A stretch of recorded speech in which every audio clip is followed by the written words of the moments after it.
Uma concessionária foi condenada por demorar cerca de 5 meses para consertar e entregar o carro ao cliente. A indenização é de R$5 mil.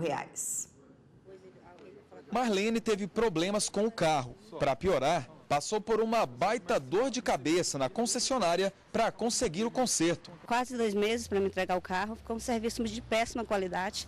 Achei que foi muito caro. Além da Marlene, outras pessoas também já passaram por esse tipo de problema. Em casos de conflito entre empresa e consumidor, a justiça pode ser acionada. Aqui no Distrito Federal, por exemplo, o Tribunal de Justiça condenou uma concessionária a pagar uma indenização no valor de R$5 mil a uma cliente. O motivo foi a demora de quase 5 meses para consertar e entregar o veículo. Nesta concessionária em Brasília, o gerente explica que o atendimento padrão não é demorado. Em alguns casos que é preciso encomendar peças, pode levar mais tempo. Normalmente se demora em torno de 7 a 10 dias úteis. Isso para casos que a gente não consegue localizar aqui nas concessionárias aqui do DF. Já nesta outra mecânica, o gerente conta que tenta negociar com o cliente, o que pode dar mais agilidade na entrega do veículo. A gente tenta de todas as formas ter uma solução, ou colocar uma peça que seja similar, não original, ou colocar uma peça usada, desde que o cliente autorize e fique ciente de que isso esteja acontecendo, né? O consumidor que se sentir lesado pela demora ou em relação à qualidade do serviço tem direito a recorrer à justiça. Pelo Código de Defesa do Consumidor, a falha na prestação de serviço, o serviço defeituoso, aquele que foge do controle da empresa e culmina em danos, ele passa a ser indenizável na esfera moral. A esfera material, patrimonial, ela envolve aí o lucro cessante, aquela impossibilidade de enobrecer o seu patrimônio, que deverá ser comprovado ao longo da relação pelo consumidor. Orçamento, boletos, comprovantes de despesas em geral. E para falar mais deste assunto, está aqui no estúdio o advogado Walter Moura, especialista em direito do consumidor. Boa tarde, doutor. Boa tarde, Érica. Bom, a gente sabe que não há um prazo definido, né? Porque depende de uma série de coisas para consertar um carro, um estrago que foi feito aí. Mas vale o que o consumidor e a empresa acertam? Ele faz uma pré-avaliação do carro ali. Seu carro vai demorar 5 dias para ser entregue. Se extrapolar muito isso, há um prejuízo? Na verdade, o prazo quem vai definir é a concessionária ou a oficina, ou a mecânica, o que quer que seja, porque são eles que vão elaborar um serviço. O serviço, uma vez demonstrado no documento chamado orçamento, ou numa planilha, ou num recibo, aquele prazo que está lá, ele tem que ser cumprido. Porque o consumidor ele vai calcular como é que vai ser a vida dele sem o veículo. Tem gente que consegue no seguro um carro de stand-by, tem gente que consegue pegar um carro emprestado, tem gente que consegue ficar 2 dias sem carro, mas tem gente que não. E aí você tem uma dependência da família, do emprego. Em cidades em que grandes distâncias são alcançadas para você ir para o trabalho, é o caso de Brasília, por exemplo, você não consegue viver sem carro se você já está desacostumado com o serviço público. Então, esses prejuízos, a partir do momento em que combinou-se uma coisa e não entregou o carro naquela data, a partir do primeiro dia, como o advogado falou, o dano material que você teve que colocar de táxi, de aluguel de um carro, de outras formas de transporte que você colocou. E também o eventual dano moral, que não é sempre, não é automático. Que é esse dissabor, vamos lá, 5 meses sem um carro que eu acabei de comprar, ou um carro que você deu para um filho de 18 anos, e aí tem aquela questão moral, o envolvimento moral. Isso também é apurável e vai depender da decisão do juiz. Infelizmente, o Brasil não tem uma estrutura logística muito adequada. Nós temos problemas de entrega, não é só de peça de veículo, é de toda compra e venda online, entrega de eletrodomésticos. Isso é um problema que o Brasil passa. Agora, pela nossa lei, a responsabilidade é do fornecedor. Ele que calcula esse prazo e se comprometa dentro do prazo. Não é o consumidor que tem que pagar essa conta. Se a empresa, a oficina, estipulou 5 dias aí de prazo, no meio do serviço percebeu que há mais algum dano no carro ou que a peça vai atrasar, vale ligar para o cliente e renegociar esse prazo para que ele faça o serviço ou não faça? Essa é uma boa observação, porque a obrigação é sempre do fornecedor, de acordo com a Lei 8.078. Quem é que detém a informação sobre o serviço que será feito, ou a peça, ou aonde que a peça está, é o fornecedor. Então, está lá no Código de Defesa do Consumidor que é o dever de informação. Se o fornecedor não dá essa informação, ele vai responder pelo atraso. E mesmo se ele der, ele pode responder.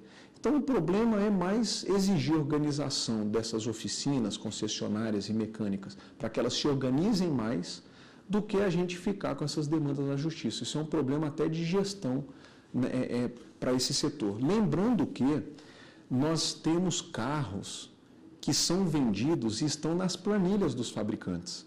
Os fabricantes, eles devem equipar os seus prepostos, revendedores e concessionárias e as oficinas com as peças que estão daqueles carros que estão vendidos.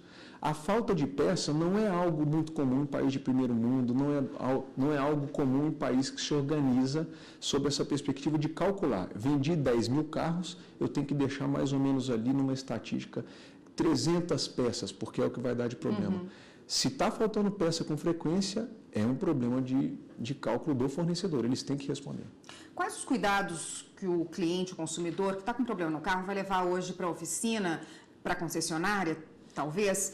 Quais os cuidados que ele tem que ter nessa hora de fechar o orçamento e definir o prazo? Tem que olhar o quê? Tem que perguntar o quê? Tá. Primeiro de tudo, pesquisar. Não temos apenas um fornecedor, a não ser em cidade pequena. Pesquise mais de um fornecedor. Tendo selecionado alguns fornecedores, é muito bom você pesquisar hoje na internet, nos sites de reclamação, consumidor.gov, ver se aquela empresa é muito demandada. E, infelizmente, para quem é mais curioso, vai até no site do TJ, do Tribunal de Justiça, do juizado, e ver se aquela empresa aquela oficina não é muito reclamada. São critérios de seleção que você pode adotar. Uma vez selecionada a empresa, visite, pegue tudo no papel. Se há orçamento, coloque no papel. Não aceite ordem de serviço sem a fixação do prazo para devolução do carro. O carro, se vai demorar 30 dias, coloque no papel. Se vai demorar 2 dias, coloque no papel, inclusive para revisão. Depois disso, o pagamento ele não pode ser feito toda à vista. É bom que o pagamento seja proporcional e deixe um pedaço para quando o carro fique pronto, porque senão você já vai gastar dinheiro, o carro não vai ficar pronto, vai ficar sem o dinheiro e sem o carro. E sempre monitorar. Se você está vendo que está atrasado, se atrasou, manda e-mail, documente também esse atraso. Não deixa para ficar dizendo que houve prorrogação verbal, porque essa prorrogação verbal não serve para a prova depois. Tá ótimo, a gente ainda tem uma série de questões a respeito de oficinas mecânicas e concessionárias e cuidados que o consumidor deve ter. A gente vai falar disso no próximo bloco, só peço um minutinho, por favor. Bom, aqui no estúdio nós voltamos a falar com o advogado Walter Moura, especialista em direito do consumidor, sobre esses problemas enfrentados nas oficinas de carro. Quando uma pessoa leva um carro numa oficina não autorizada, dentro daquele prazo de validade de 3 anos, geralmente, quando você compra um carro zero, que é preciso levar na concessionária, ele perde o direito a esse período de garantia? Essas cláusulas de garantia, elas são uma discussão que hoje está sendo colocada até no Conselho Administrativo de Direito Econômico, no CAD, porque nós não temos como prender as peças oficiais ou as peças que são as autorizadas propriamente ditas, o direito de um consumidor que tem de buscar peças similares no mercado. De regra, a garantia contratual, que é aquela estendida, ela pode condicionar para que seja feito dentro da concessionária autorizada. Perder aquela que é a extravagante, a chamada garantia adicional ou garantia estendida à legal. Já na garantia legal, não. Você tem direito de fazer, mesmo com ou sem revisão, você tem direito de ter o produto durável ou não durável, aquelas garantias que o Código de Defesa do Consumidor dá de 30 e 90 dias para que seja sanado o vício.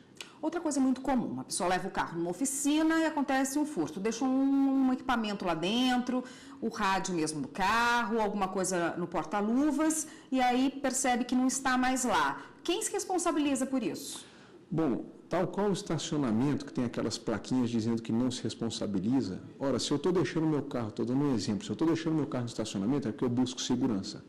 Quando eu deixo meu carro na concessionária, é ideal que eu faça aquela revisão para buscar se não tem nada no porta-luva, no porta-malas, mas nem sempre dá tempo de fazer isso. Agora, quando eu deixei esse carro na oficina, a responsabilidade pela segurança e pelos pertences internos passa a ser da oficina. A oficina tem a responsabilidade de me repor por qualquer item que foi perdido. O difícil aí vai ser a prova. Eu não tenho como provar que tinha um notebook embaixo do banco. Essa prova vai ser discutida na justiça. Existe a boa-fé do consumidor, existe a inversão do ônus da prova, mas a responsabilidade, para quem está de boa-fé, é da loja. A loja não pode transferir essa responsabilidade pelo consumidor. Afinal, ela ganha dinheiro para isso. Ela guarda um carro, ela tem que devolver o carro com tudo que estava dentro do jeito que você deixou. Aí, quando acontece uma avaria no carro, um risco na pintura, é mais fácil até de provar, de fazer essa prova, né? E também a responsabilidade da oficina. A responsabilidade integral dela, porque ela tem que me devolver o carro do jeito que eu recebi, exceto com o serviço que a gente contratou. Mas já houve casos até de carro que foi bastante avariado porque o teto da oficina caiu em cima do carro, que é o caso de chuvas, tempestades. Nesse caso, a responsabilidade é do fornecedor. O consumidor não vai nem acionar o seguro dele, porque a responsabilidade vai ser do fornecedor. E voltando àquele assunto que a gente tinha falado anteriormente no bloco anterior, por que a indenização é fixada se há o transporte público, por exemplo, a pessoa que atrasa e o consumidor teve um atraso nesse serviço? Essa discussão ela faz um sentido como defesa dos fornecedores. Mas o problema é que a gente tem que lembrar, o brasileiro tem que lembrar que quem compra um carro desembolsa uma fortuna. Nós estamos num país em que pagamos uma das maiores cargas tributárias sobre carro no mundo. Então, se eu desembolsei meu patrimônio para ter a mobilidade, o conforto, a necessidade de um veículo, eu tenho que ser indenizado se esse veículo foi tirado de mim injustamente ou se está demorando voltar para mim. Então, não é o fato de eu ter o transporte alternativo que eu vou deixar de ter algum tipo de indenização, porque quem compra por um carro tem que ter um carro. Se o carro foi tirado indevidamente, ali tem que haver indenização. O fato de ter transporte alternativo não isenta o fornecedor de manter aquele conforto que você teria se você não tivesse comprado esse carro. Tá ótimo, obrigada pela participação e pelos esclarecimentos. Ainda haveria outras perguntas a serem feitas sobre esse assunto, mas nosso tempo acabou. Obrigada.